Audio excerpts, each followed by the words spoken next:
Hi, I'm Dr. Jason J. Campbell, and I want to thank you for taking the time to watch my videos.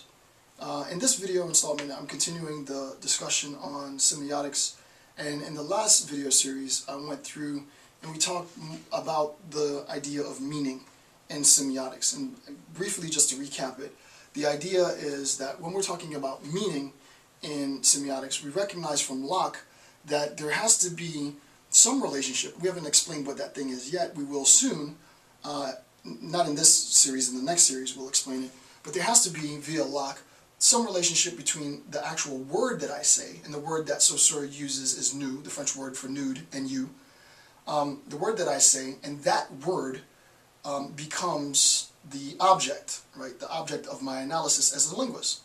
Insofar as I identify the word, or the language itself, as the object of my analysis, it's complicated by the fact that my understanding of the object is conditioned on my adoption, he uses the term adoption, of how it is that I'm going to analyze the language. I can do an analysis, a physiological analysis of the language, and talk about sort of the sound of nu.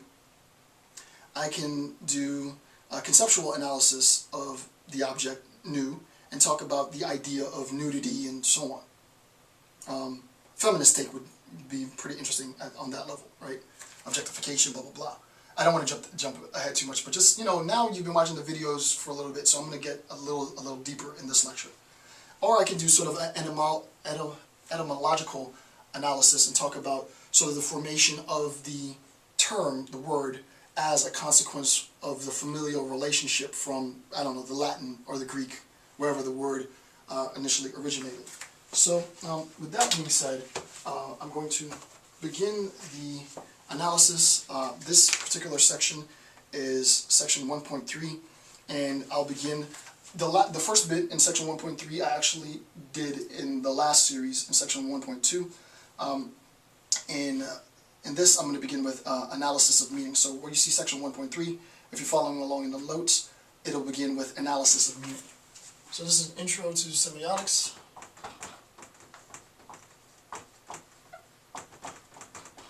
And this is section 1.3.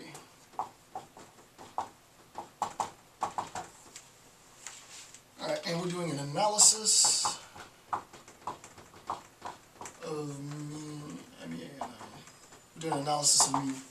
What we saw before, and this is sort of the way that I framed an account of meaning within semiotics, is that meaning is one part sound, right? It's whatever the sound is. And we know via Saussure that the sound is completely arbitrary. The example that I gave in the last series is the sound shoe as sound, or the sound zapatos as sound, and the fact that both those sounds, despite the fact that they're different sounds, relate to the same idea in the Lockean sense.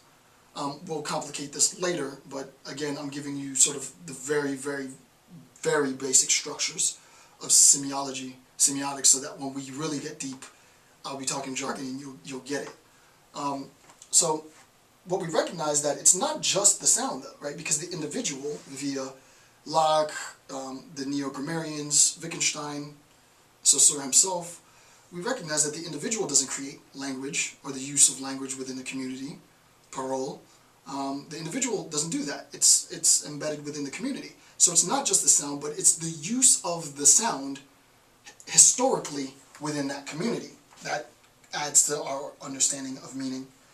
And that is sort of a more solidified conception of meaning. We also recognize that all of that, both the sound and the historical use of the sound within the community, is always already, via Locke, connected with an idea. Because if you disconnect the sound, this is all review, if you disconnect the sound from the idea, then all that you have are nonsense articulations. And the example that I gave was the example of my parrot, which I don't have, my metaphorical parrot. Well, metaphor is pretty interesting when we get to Lacan, but my metaphorical parrot saying, the ball is red, when in fact I've trained my parrot to say the ball is red. The parrot doesn't know that the ball is red. The parrot's just sort of replicating the sound patterns, and actually what he's saying is meaningless. What we need to do in semiotics is demonstrate how and why what the parrot is saying which is exactly the same thing that I'm saying, why one has meaning and one is devoid of meaning. And that's sort of important, right? We need to analyze and have an understanding of meaning. And as I told you in the video way back, when that began this series, me challenging you with the question, and the question again was, what is the semiological status of the signal inconceivable and the signification ineffable? By the end of this video, you'll understand, maybe not the answer to the question. I don't know that I understand the answer to the question, or if there is an answer, sufficient answer to the question, but you'll at least understand the question. All right, we can't do that without analyzing meaning, without understanding what meaning is and the role that meaning has for the linguist, because it's the currency of linguistics, right? Meaning is the currency with which the linguists deal, right? If language is the object, then I would say that meaning is the currency.